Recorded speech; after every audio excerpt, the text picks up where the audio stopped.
Ok, loba maman ni bazoyo kayo. Maman ni apesi date na ye mukola kopesa conteneur. Les premiers 7 mois. Il y a 2019 autosali. Toba le 1er juin. Bozoya kotika biloko na bino ti le 15. Il y a le 1er juillet.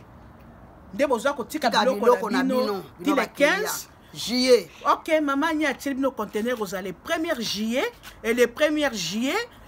ti le 15 juillet. Boya na biloko na bino baya mwasi baya mobali ba papa ba pasteur ba veste oyo bo bombaki na banza na saka emission ba pasteur ba na kati Australie ba pasteur ba veste onyo so bo bombaki ba sapat bo tra ba chimiste bo kangango boyela mamani mutu nyoso alo bateke bilo conteneur wana ezoke de crack Kinshasa nga na zaka na ndeko te omoni ba orfele wana omoni ba veuve baza bandeko na bino oyo nyonso kozala nango ezala yo muto baka swahili baka lingala ndebo mesako bake basema soye basema lingala bino nyonso basema soye na lingala nyonso kozala ta Kinshasa bozana bandeko ezateke ya tato tika na Lubumbashi tato tika na Bukavu tato tika na Kisangani ndenge mama nyazo ke destination ya Kinshasa boya kotika biloko po bango nde bandeko na bino bozana bandeko baya mwasi ba orfele bazali bave bazali soko bikoza na nzungu sani lutu ba pasteur ba veste na bino botika ngo te mama nya kenda tika ba veste wana nzamba ko pambola bino te bokanga boya kotika mama ni omi sacrifice ko za bénédiction nao kilo eza $8 to telemi awa mama ni na banzi il faut to la ki sa preuve biloko pour na conteneur ya agence AM plus awa toza na kati bota la biloko batu mususu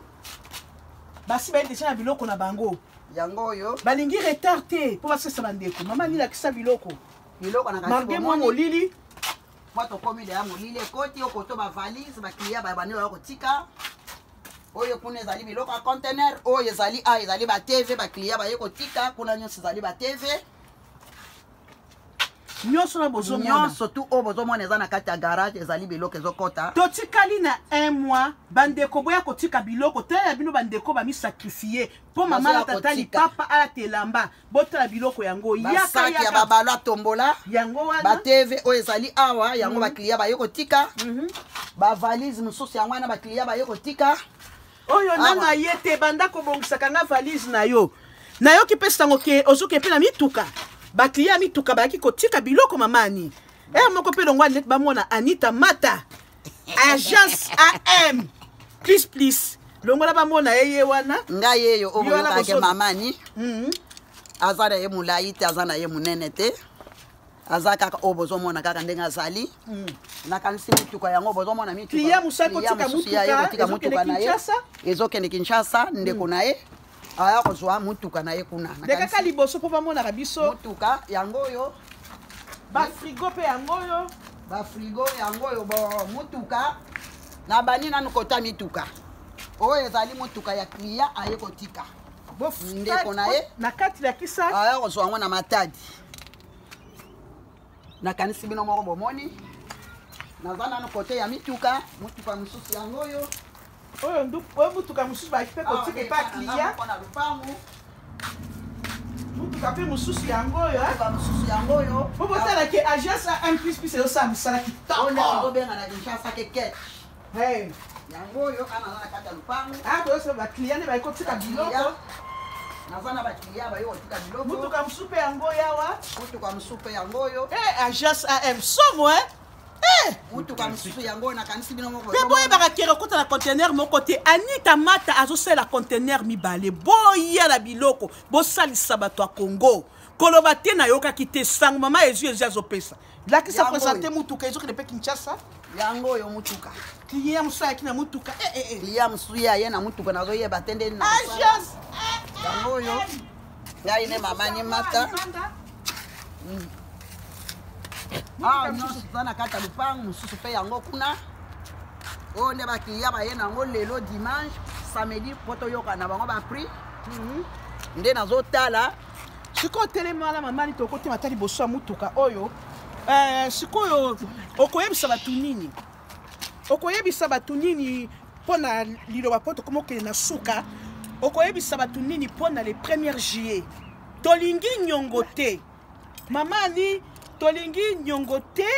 Tot olingi nyongo te expliquer bango bien ndenge kozala le 1er juillet. En tout cas, bande konangai biso nyonto za bande kutoza na bolingo en tout cas likama nyongo na kiti kilo na $8 nyongo te soko bomoni ke na lobi yango bien avant po bomilengela na bakoli na bino na mbongo na bino ba oyo bomoni biloko na lakisa na kata garage ba yeko tika ba pesi ba avance na bango ba mususu pe o ba na mbongo na bango ba ko metela de na compte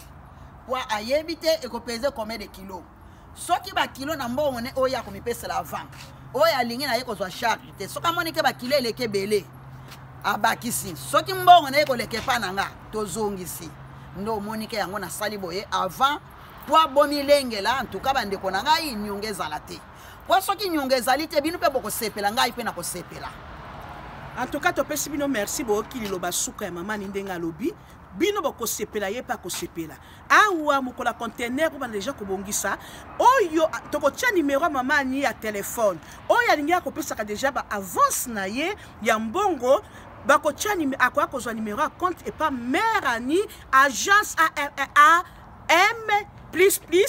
azana compte namba oboko tia bo banda ko tia ka mbongo mukwana ko kaka boy soko tia déjà biloko no silisa biloko eke ofele eke ina ndenge moko kitoko eza nyongo te bo bana déjà ko préparer soko linga ko ya ko tia pa mama anite na compte bank na ye boko okobanda ko save yo moko ozobomba lokola likelemba bande ko botika la te boyoki mutu moko tatika na sapato la takatela mbala takate boya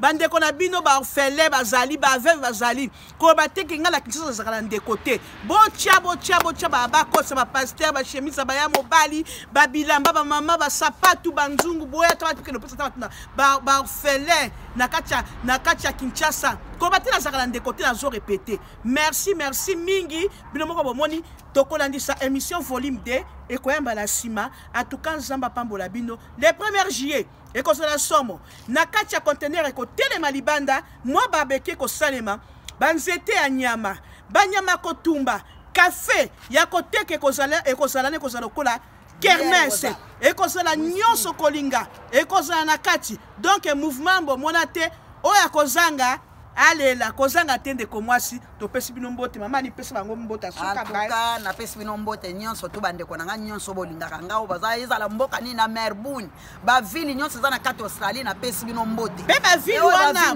botinda na poste ko koma o eza epai na epai botinda ekokoma chez